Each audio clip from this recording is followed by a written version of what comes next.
Hello, my name is Noah Abrigo, and this time I did the Pokemon Trainer as a Turing machine.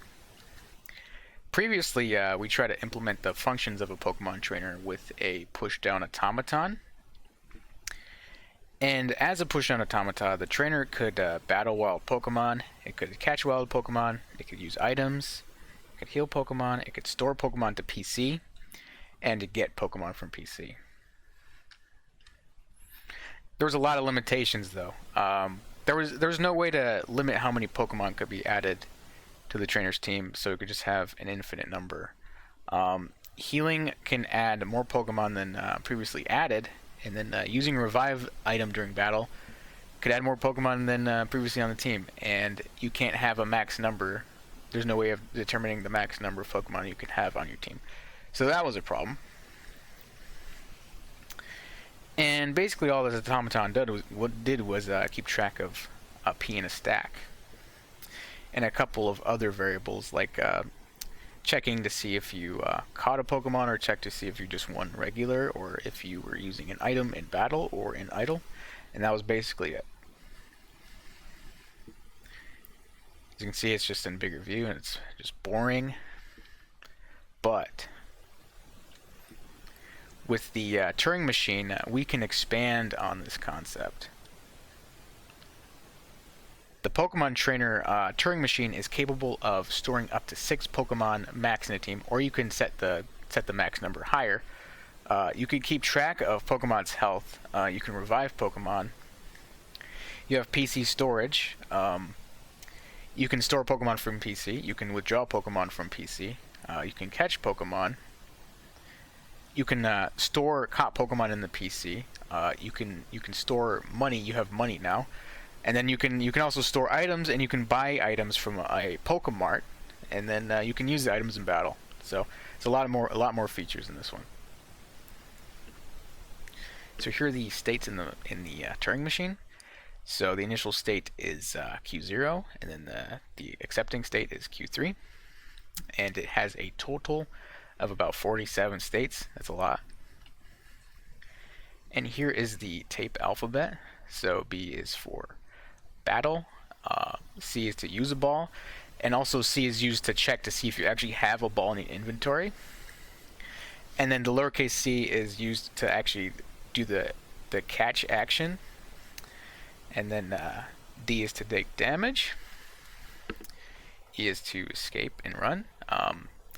F is to fail when you're catching, and then H is to heal a whole team when you're at the Pokemon Center. I is to go to the Pokemart and buy an item, and then J is to buy a ball. K is to buy a revive, and then N is kind of like a no Pokemon slot. It's used as a placeholder. Then we have P for an available Pokemon, and then a lowercase p for a Pokemon that's fainted, and then we have an R to indicate to use a revive, and then a T to access the PC, and along with U and V to withdraw and deposit. We have W to win the battle, and also win a battle by catching the Pokemon.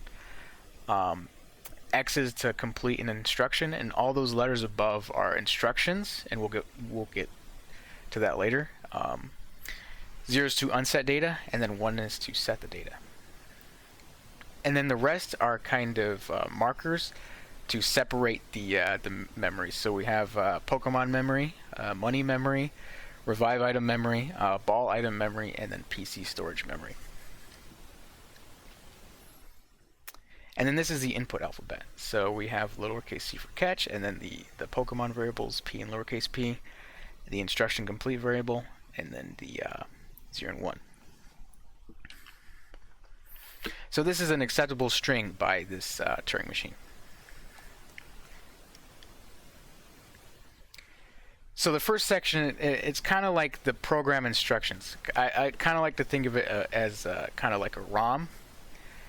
And then as you can see on the bottom, the H is the heal instruction, T used to withdraw, TV is to deposit, IJ is to buy a ball, IK is to buy a revive, and then the rest of those are the battle instructions. And then we get into the Pokemon data, and now we are in kind of like the RAM section, I like to call it.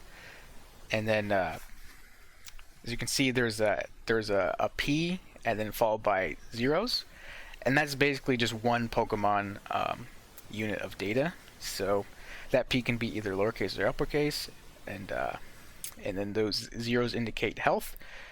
So all ones means the Pokemon is fully healthy, and then one is the Pokemon is in danger. And you can have as many zeros as you want. So you could have like 5 zeros, 6 zeros, 10 zeros. It doesn't matter. And then the N is the unused Pokemon slots. So this means a trainer could catch a Pokemon and then add that to his team later, or do whatever.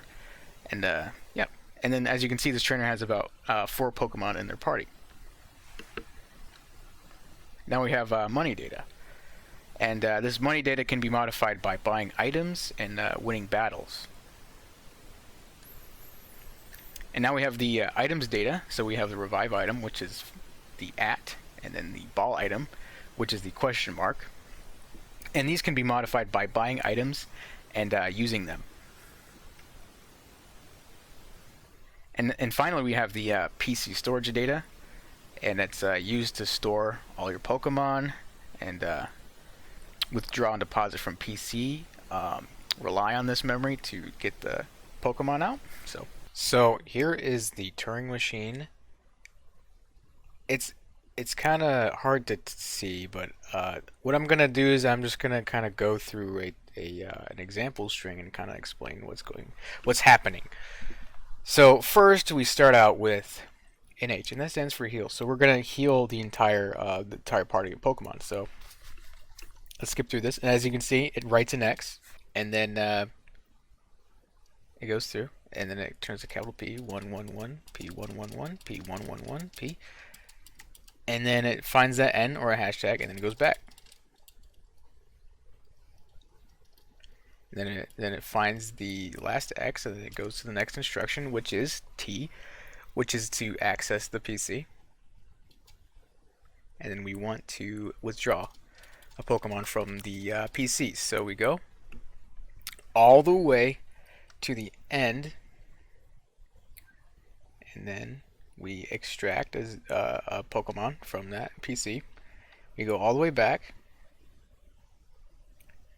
and then we go to the $, and we go back, and we find an empty slot, and then we fill it in, and then we simply go back to the program. Now we're going to deposit it, just to show how to deposit. So we're going all the way to the hashtag, and we're going to go all the way back, and then we're just going to remove it. Put the slot back, and then fill it back into the PC memory.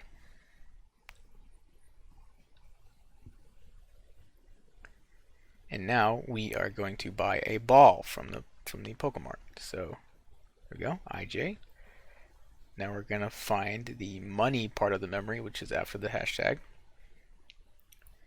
Take the money. There we go, we took one. And then we're going to go to the question mark part, which is the ball memory. And we're going to add one to the ball memory. Now we bought a ball. So there we go. Now we're going to go back to the part of the program. We're going to now buy a revive. So, okay. We're going to skip all the way over to the money.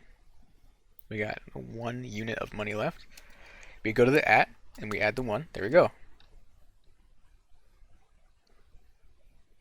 Sweet.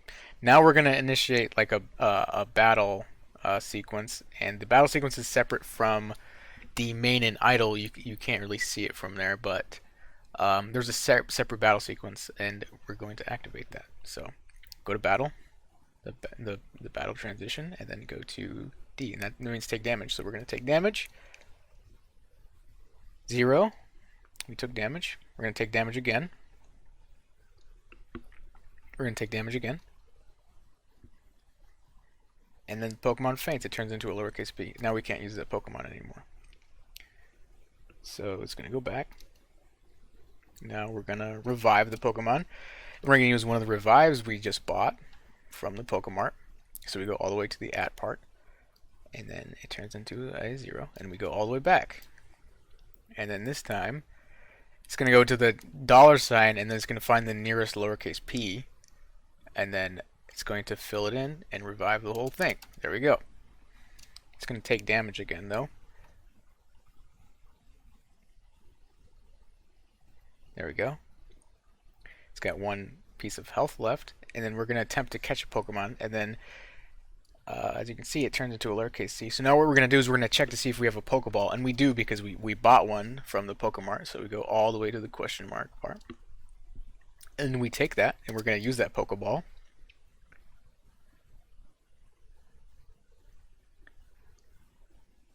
And that lowercase c turns into an x. We verified it. Now we're going to try to catch, and then we won. So now that Pokemon is going to be added to our PC.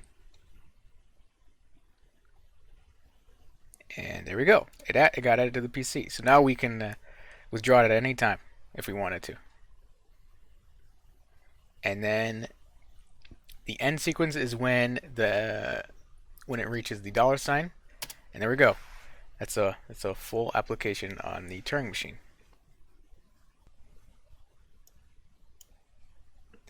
So I'd like to share my code for a little bit here.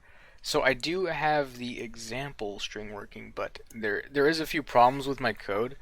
One problem is that when you try to catch a Pokemon and you win, you both get the Pokemon and you get the money, but that's supposed to be separate. When you defeat the Pokemon, you get the money, and when you catch the Pokemon, you're supposed to get the Pokemon.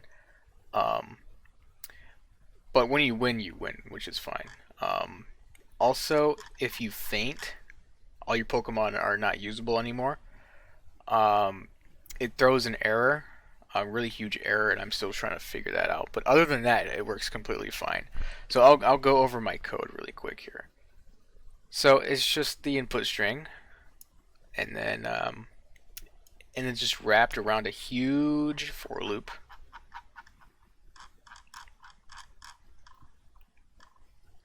And then we'll go to a simpler one. So let's go to the H case. So if the instruction is H, then it's going to be the healing function, and then it's going to replace it with an X. And then this is a while loop that checks to see if there's not an N and there's not a hashtag.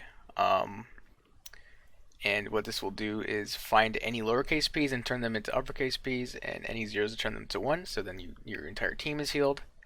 And then what this does is it brings you back to the instruction list, so this will bring you back to the nearest X, and then it will bump you up by 1 at the end of the for loop.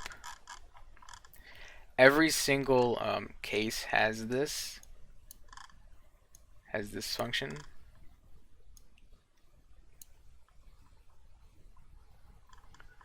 So we'll look at let's look at the battle function and when you take damage.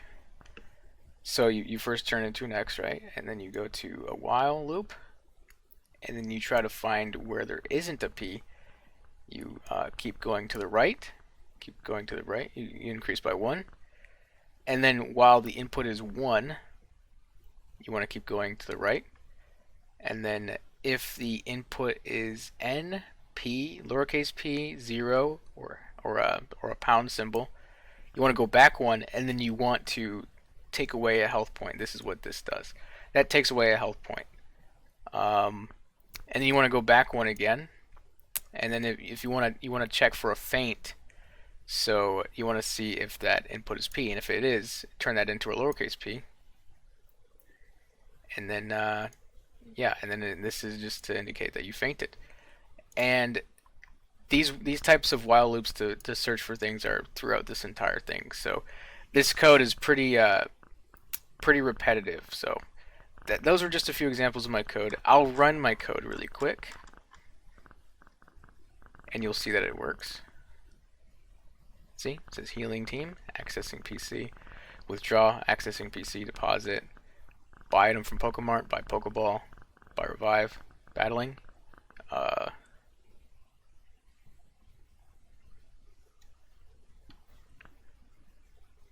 Yeah, sweet.